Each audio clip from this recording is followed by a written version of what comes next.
दोस्तों दुनिया भर में बहुत सारी ऐसी जगह होती है जो बेहद ही रहस्यमयी और डरावनी होती है। कुछ जगह तो ऐसी भी होती है जिस पे भूतों का साया होता है। पवेग्या आइलैंड उन्हीं जगहों में से एक है जो कि इटली में स्थित है। पवेग्या आइलैंड के बारे में कहा जाता है कि सरकार ने इस जगह पर जाने पर पाबंदी लगा रखी है। तो चलिए जानते हैं कि पवेग्या आइलैंड पर ऐसा क्या हुआ था जिसकी वजह से इस जगह का नाम सुनते ही लोगों के रोंगटे खड़े हो जाते हैं। तो इस वीडियो को अंत तक जरूर देखिए और जो भी हमारे चैनल पर नया है वो चैनल को सब्सक्राइब करके बेल आइकन को ऑल पे सेट जरूर कर दे। दोस्तों पवेग्या आइलैंड एक ऐसा आइलैंड है जिसे आइलैंड ऑफ डेथ के नाम से भी जाना जाता है। पवेग्या आइलैंड इटली के वेनिस और लीडो शहर के बीच एक खाड़ी में स्थित है और एक छोटा सा नहर इस आइलैंड को दो भागों में डिवाइड करता है। इस आइलैंड के पीछे एक गहरा इतिहास छुपा है। इस जगह को यूरोप के सबसे खतरनाक जगहों में से एक माना जाता है। ये एक ऐसा आइलैंड है जिसका इतिहास 3000 सालों से भूतों से भरा हुआ है। दोस्तों सालों पहले बुबोनिक प्लेग नाम की एक बीमारी आई थी। इस प्लेग की बीमारी ने यूरोप के कई सारे शहरों को तहस नहस कर दिया था और जिसमें इटली भी शामिल था। इस प्लेग की वजह से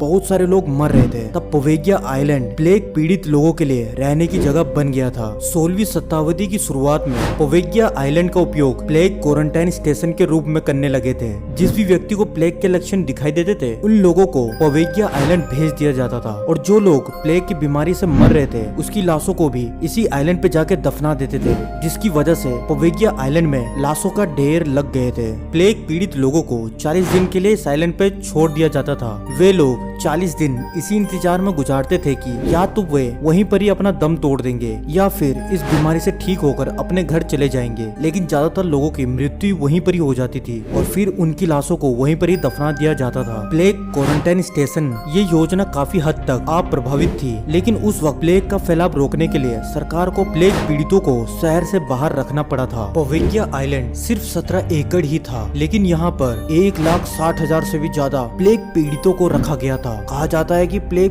पीड़ित मरीजों को इस आइलैंड पर लाकर जिंदा जला दिया जाता था, इसलिए वे आइलैंड किसी नर्क की तरह दिखाई देता है। 1814 तक पवेग्या आइलैंड यहाँ का सबसे महत्वपूर्ण प्लेग क्वारंटाइन स्टेशन बन गया था। यहाँ पर जो भी प्लेग मरीज जाता था 99% लौट के वापस नहीं आता था। कुछ लोग को तो इस आइलैंड पर अजीबोगरीब आवाजें भी सुनाई देती है, इसलिए इसे डेथ आइलैंड भी कहते हैं। 1922 में पवेग्या आइलैंड पर एक मेंटल हॉस्पिटल बनाया गया था, लेकिन इसके बाद एक अफवाह फैल गई थी। उस अफवाह के मुताबिक वहाँ के डॉक्टर एक पेशेंट पर इलाज कर रहे थे और उसके बाद उस पेशेंट ने इस आइलैंड के बेल टावर से गिर के अपनी जान दे दी। कुछ लोग ये भी कहते हैं वहाँ के मरीजों को और डॉक्टरों को इस आइलैंड पर कुछ आत्माओं का साया महसूस हो रहा था, इसलिए 1968 में इस हॉस्पिटल को बंद कर दिया गया था और 2014 में सरकार ने पवेग्या आइलैंड की नीलामी करने की कोशिश की थी, लेकिन कोई भी इसे खरीदने के लिए तैयार नहीं था। वैसे भी इस जगह को कौन खरीदेगा जहाँ पर लाशों का ढेर लगा हुआ हो। उसके बाद इस आइलैंड को बंद कर दिया गया था। पिछले कई सालों से ये आइलैंड टूरिस्ट के लिए भी बंद कर दिया गया है। सरकार किसी को भी